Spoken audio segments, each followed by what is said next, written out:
कोई शर्म होती है, कोई हया होती है। वैसे तो ख्वाजा आसिफ ने जिंदगी में कोई ढंग का काम नहीं किया, लेकिन ये जो एक स्लोगन उसने बोल दिया है ना, वो आजकल बड़ा काम आ रहा है। परफेक्टली ये फिक्स होता है इस वक्त इंडियन मीडिया के ऊपर और इंडियन यूट्यूबर्स के ऊपर।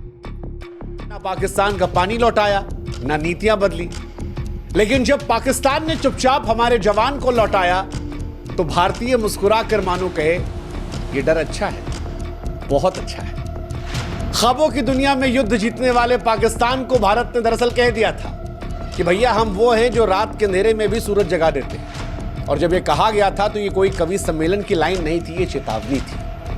और बीएसएफ जवान पूर्णम कुमार की वापसी उस रोशनी का प्रतीक है जो भारत की ताकत और जज्बे से निकली। लेकिन इन लोगों को भी थोड़ी सी ग्रेस होनी चाहिए, थोड़ी सी एथिक्स होनी चाहिए, थोड़ी सी शर्म होनी चाहिए, थोड़ी सी हया होनी चाहिए।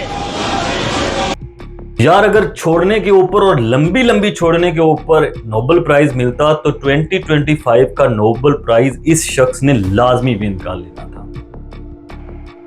इस बात में कोई शक नहीं कि पाकिस्तान ने इंडियन सोल्जर पूर्णम कुमार शाह को वापस किया है। तो पूर्णम कुमार शाह 23 अप्रैल को अकेले ही पाकिस्तान से युद्ध करने के लिए इंडियन बॉर्डर क्रॉस कर आया था। 22 अप्रैल को पहलगाम हमला हुआ, उसका बदला लेने के लिए पूर्णम कुमार शाह अकेले पाकिस्तान के साथ युद्ध करने के लिए इंडियन बॉर्डर क्रॉस करके इधर आ गया। बेसिकली ये सोल्जर सनी देओल की मूवी गदर से इंप्रेस था। इसने वो मूवी देखी हुई थी जिसमें सनी देओल बॉर्डर क्रॉस करके पाकिस्तान में एंटर होता है और पाकिस्तान की ऐसी तैसी फेर देता है। ना कोई सोल्जर उसे रोक पाता है, ना कोई पॉलिटिशियन उसे रोक पाता है। यानी कि अकेला बंदा पूरे पाकिस्तान से अपनी हीरोइन को बचा के जनाब इंडिया लेकर चला जाता है। तो इसने सोचा कि अगर सनी देओल जा सकता है तो मैं क्यों नहीं जा सकता। पहुंच गया बॉर्डर क्रॉस करके पाकिस्तान। अच्छा, इस सारे सिनेरियो के अंदर जो पिछले 15-20 दिन में पाकिस्तान इंडिया का युद्ध हुआ है, सनी देओल का बहुत बड़ा लॉस हुआ है। सनी देओल की फिल्म बॉर्डर 2 की शूटिंग चल रही है और बड़े जोरों शोर के साथ चल रही है।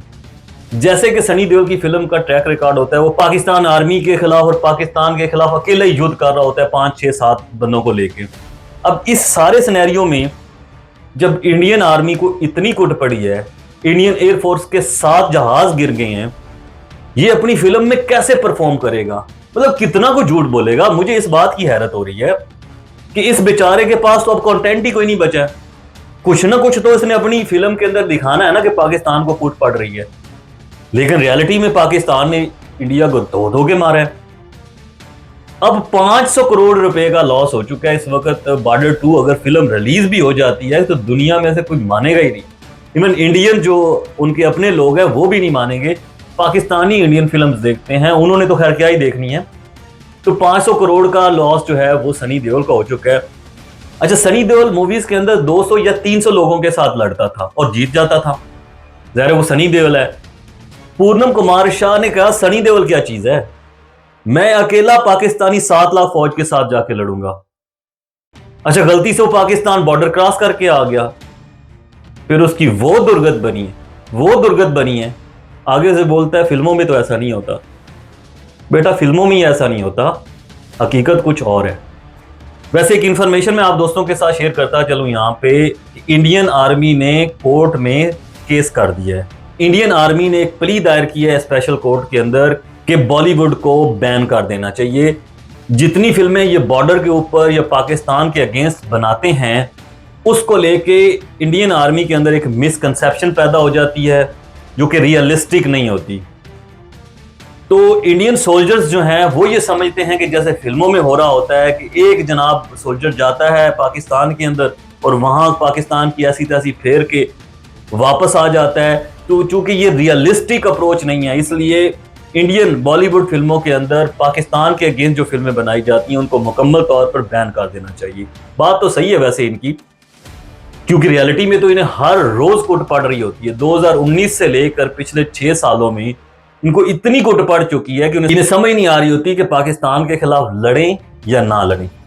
तो मिश्रा जी, पाकिस्तान ने पूर्णम कुमार शाह को जनेवा कन्वेंशन के तहत वापस किया है, जो कि 1972 में पाकिस्तान और इंडिया के दरमियान साइन किया गया था। पूनम कुमार शाह को उसी इंटरनेशनल लॉ के तहत वापस किया गया है जिस इंटरनेशनल लॉ के तहत आपने हमारे 93,000 सोल्जर 72 में वापस किए थे। जहां तक जिनेवा कन्वेंशन की बात है, जिनेवा कन्वेंशन एक इंटरनेशनल लॉ है जिसमें वार के अंदर जितने भी सोल्जर्स कैदी किए जाते हैं, ह्यूमैनिटी के तहत उनको उनके पेरेंट कंट्री को वापस करना होता है। आप भी इस रूल को फॉलो करते हैं, हम भी इस रूल को फॉलो करते हैं। और आप कह रहे हैं कि पाकिस्तान ने डर के मारे आपके सोल्जर को वापस कर दिया है। अगर पाकिस्तान को आपने इतना ही डरा दिया है तो कुलभूषण यादव को जरा वापस मांग के देखें। अगर आप कुलभूषण यादव को वापस ले लेना तो हम ये मान जाएंगे कि आपका मोदी जो है वो माचो मैन है, वो बहुत डोमिनेटिंग है और आपकी जो आर्मी है वो बहुत तगड़ी है। हम आपसे डर गए। लेकिन आपसे क्या उम्मीद है? 2019 में आपके अभिनंदन का जहाज गिर गया और आप जश्न मना रहे थे। अभिनंदन को जहाज समेत पाकिस्तान आर्मी ने गिरफ्तार कर लिया और आप जश्न मना रहे थे। आप कह रहे थे हम जीत गए। और दुनिया की वाहिद कौम है जिसका पायलट गिरफ्तार हुआ है और उसको वीर चक्रा जो इंडियन ब्रेवरी सोल्जर है वो दिया जा रहा है। और उसको वीर चक्रा इसलिए दिया गया है कि तुमने इंडियन आर्मी की बहुत बेइज्जती करवाई है।